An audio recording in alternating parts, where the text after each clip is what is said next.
Good morning, everybody. Thank you for joining us. We're going to go ahead and get started with the press conference. We're going to get started with Mayor Johnson to start us off. Thank you. And we will be taking limited questions after the statement. Thank you. Well, good morning, everyone. I want to provide an official update to the people of El Paso regarding the FAA's decision to place a temporary flight restriction and then their decision to lift the temporary flight restriction over our city. This unnecessary decision has caused chaos and confusion in the El Paso community. I want to be very, very clear that this should have never happened. You cannot restrict airspace over a major city without coordinating with the city, the airport, the hospitals, the community leadership. That failure to communicate is unacceptable. These types of decisions have consequences. Medical evacuation flights were forced to divert to Las Cruces. All aviation operations were grounded, including emergency flights. This was a major and unnecessary disruption, one that has not occurred since 9/11. El Paso is not just a dot on a map. We are a major, major city. We are the sixth largest city in the state of Texas, and we are the 22nd largest city in the United States. Without hospital, military operations, and emergency services and critical infrastructures that depend on coordinated and reliable airspace operations. Decisions made without notice or coordination puts lives at risk and creates unnecessary danger and confusion. From the moment we learned about this, my office worked with Congresswoman Veronica Escobar, Major General Taylor at Fort Bliss, and our local, state, and federal partners to get answers and to push for this to be corrected and lifted, which it was. I appreciate those efforts. I also want to say thank you to the leadership across our community who came together to work through this problem. The city leadership, the El Paso Airport, and our federal and state partners. Your professionalism and dedication to public safety made a difference. El Paso deserves better. El Paso deserves better communication and better coordination and more respect for the El Paso and the people that live in this community. We will be following up with the FAA to make sure that this never happens again. In closing, I want to emphasize that El Paso has always been a safe city, and we will remain one of the safest cities in the United States. I'm going to turn it over to, who's next? Laura, who's next? No, we're going to open it up to Okay. questions. We're going to open it up to questions. I will ask you, please wait till we get the microphone to you. How many emergency medical flights or urgent critical flights were diverted because of this situation? So I had a call this morning with some of the hospital operations. I don't know the exact number of flights, but I can tell you that there was a lot of surgical equipment that was coming in from Dallas and other parts of the country to do surgeries here in our community. That type of equipment did not show up here in El Paso. What was the official reason given to you by which agency for the closure of the airport? Yeah, so we're still determining the official reason, but I can tell you that the FAA was the primary agency that made the decision to shut down our airspace here over this community. So the official reason, we're still trying to get that answer of why it was closed down here in El Paso and southern New Mexico. And you say there was no communication with the city. What does that communication look like when what the federal government says was a security threat? What would that communication look like? I think at the very least that communication looks like calling the city, calling our chief of police, calling the public safety officers that we have in our community to alert them that we're going to be shutting down your airspace in your community. None of that took place. So we woke up, just like many of you, at midnight last night, 1 in the morning, to the texts and the calls that we received that our airspace was shut down. So better communication from our federal government to your city, especially your leadership, that you're going to shut down your airspace. That coordination, that communication just did not happen.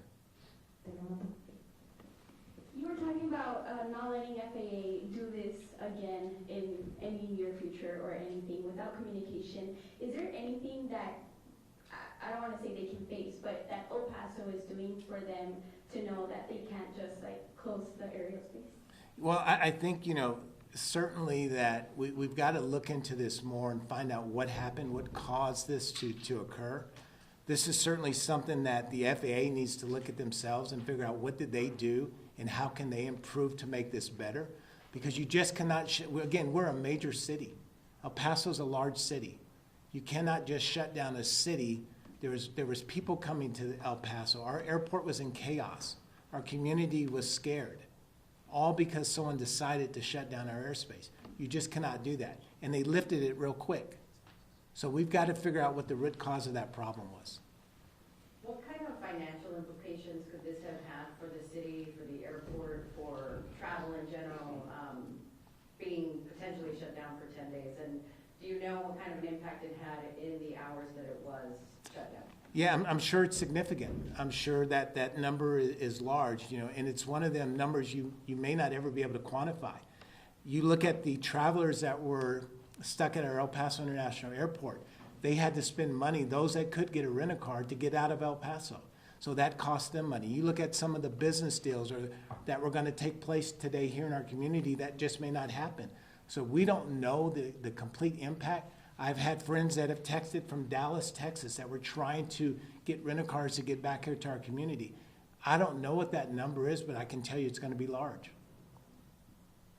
There were some reports on CNN that one of the reasons was cartels flying drones over airport space or in the vicinity. Is there any truth to that? Let me turn that over to the chief or to someone else to better answer this. Thank you, Mayor. So your question on drones, that's just been reported. We have not been notified of anything. That's just rumor that we're hearing, the chatter. As the mayor talked about, there's been no official determination put out to us on why it was closed down, so we won't speculate on any of those. And did the airport, can the airport be closed without your approval, Mayor, or does that have to go through you? You have to give the yes or no on that? So I've never closed the airport. Again, I've been here a little bit, 13 months. So we've never closed the airport since 9/11. So again, the FAA is the one that shut down the airspace, which ultimately closed our airport. So our airport is open 24 hours a day, 7 days a week, 365 days a year. So the answer to that is probably no. I would never close down the airport unless there is a national security threat against this community. So no, we wouldn't close the airport for something like it. And I will touch on your drone question. There's probably been drones ever since they've been started flying in this community. So that's not nothing new. So a drone shutting down our airspace, we've got to get better than this. And so you were unaware that the airport was going to be closed? So was I unaware that, so just like many of us in this room, we've got the same alert from the FAA that they were shutting down our airspace. Yes, so to say that I was aware of this, if I was aware of this, first thing I would have done is had a press conference with this community to say, we're shutting down the airspace. So we did not know that it was going to be shut down. Univision. Hi, Mayor. Stephanie Chavez with Univision. I know you mentioned El Paso is not only a dot. We have the border. We also have Fort Bliss. What is the next step as leaders to get the information of what happened and to get better communication because, like you said, it affects the citizens, but we also have the border and the forklift, which a lot of people might think we could be a target since we have the base. What message do you have for the community?